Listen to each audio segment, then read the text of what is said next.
to the EQ Video Tip. I'm your host, Eric Forsetter. As always, it's amazing to have you back. Before we jump in, let's review the goals of EQ Video Tip.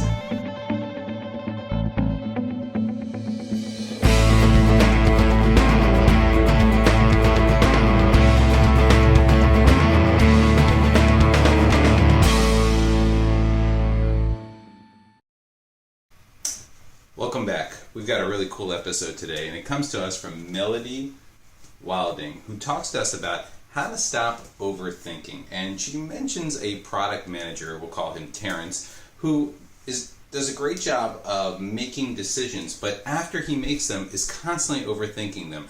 And so much so that it puts a overwhelming feeling and extra stress on his mind, because every decision he makes, he thinks, well, did I put the right developers over here? Did I put too much effort into Q&A over there?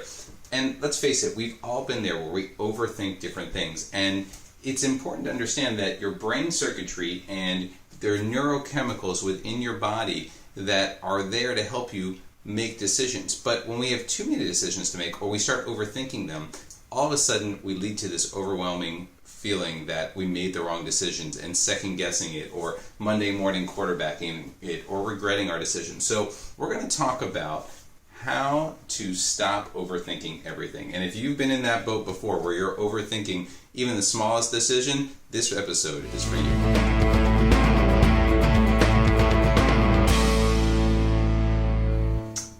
Tip number 1. Put aside perfectionism. Now, it sounds silly, but the biggest blocker to swift, effective decisions is sometimes perfectionism. We all want to get the exact right answer, and we want to do it right because, let's face it, in school growing up, we always had to get the right answer. But sometimes in the business world, there is no correct answer. In fact, you may feel like you're a failure if you didn't get the right answer. So instead, you must not need to know everything. You don't have to sit here and say, oh, if I anticipate every single action that's going to happen, I'll get the perfect answer. It doesn't always happen this way. So how do you do it? To curb this, one of the first questions you can ask yourselves is, what's the decision that will have the biggest positive impact on my top priorities? Another question is, of all the people I need to please based on this decision, which two are the most important? And another question you can ask yourself is, what is the one thing I could do today that will bring me closer to my goal?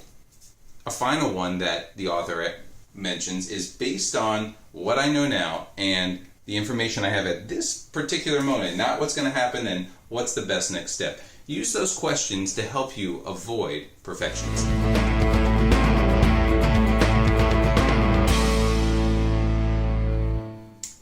Tip number 2, right-size the problem. And to do that, we have to do something which we call the 10-10-10 method. How will I feel with that decision 10 days from now, 10 weeks from now, 10 months from now, and even 10 years from now? When you put that into perspective, you can write down your goals, priorities, and understand better what that impact of the decision might be to you. Is it a one-way decision where once you make it, that's the end of it? Or is it a two-way door where you can go back on it? But as you start doing that, it'll motivate you and help you understand the relevance of your decision and right-size that problem in your brain.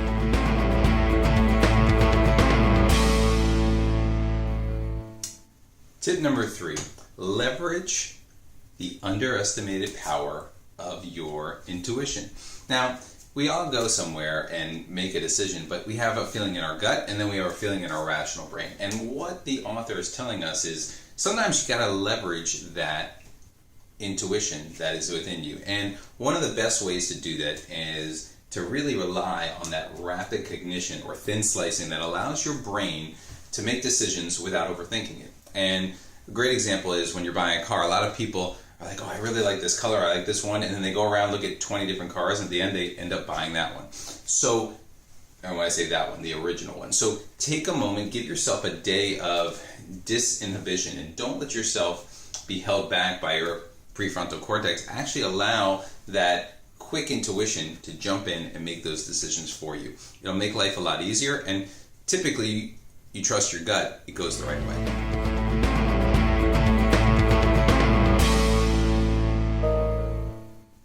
Our next tip, limit the drain of decision fatigue.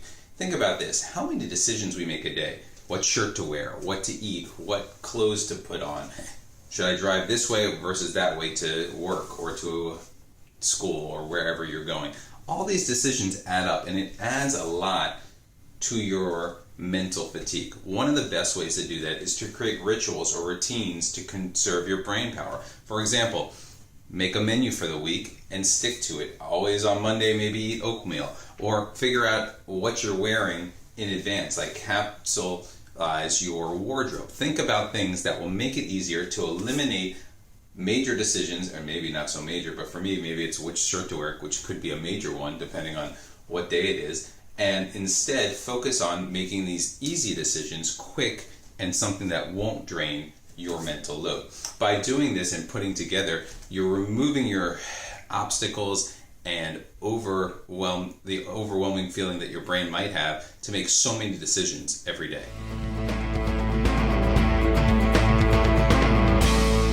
Our last tip: create constructive, creative constraints for yourself. And what we mean by that is, if you give yourself a month to finish a project, you're probably going to take that full month, even though it may only take you 1 week to complete it. Similarly, if you have to make a decision by next week, you're going to take that whole time to contemplate it. Instead, put constraints on yourself and say, I'm going to make a decision by this time or this day. Put it on your calendar, set a reminder maybe an hour before or the day before, and give your brain a reason to make that final decision.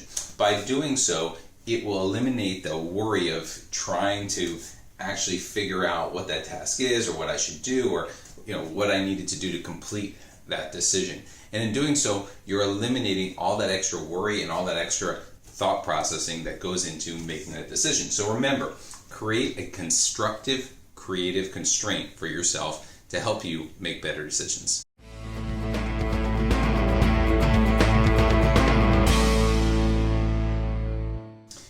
That concludes this week's EQ video tip. We hope you enjoyed it. As a reminder, here are the tips we covered in this week's video tip.